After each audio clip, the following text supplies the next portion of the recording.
তোমরা যে যাই বলো, আমি কিন্তু আমার নিজেকে ভীষণ পছন্দ করি, আর সেই জন্যই শাহরুখ খান আর আমির খানের মতন আমি একটু নেচেও নিচ্ছি। অফিসে গিয়ে কিছুক্ষণ কাজ করার পর আমি আর সোহম চলে গেছিলাম মিয়ামরে গিয়ে।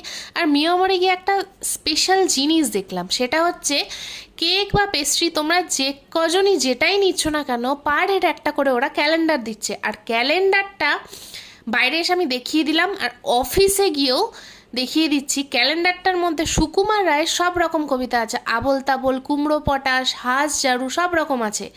আর মিয়ামরে একটা পেস্ট্রি বানিয়েছে যেটার মধ্যে কুমড়ো পটাশের ছবি দেওয়া, দেখো কি সুন্দর।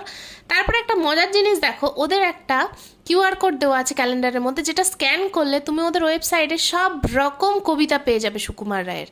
তো যাই হোক, অফিসে কাজটা শেষ করে বইয়ের নিচে নিচে বইয়ের দোকানে চলে গেছিলাম, আমার প্রতিটা বই 50 টাকা করে। তারপর আর কি বই ঠই নিয়ে তারপর বাড়িতেও ফিরে এলাম। তো টাটা, গুড নাইট, ভালো থেকো সবাই।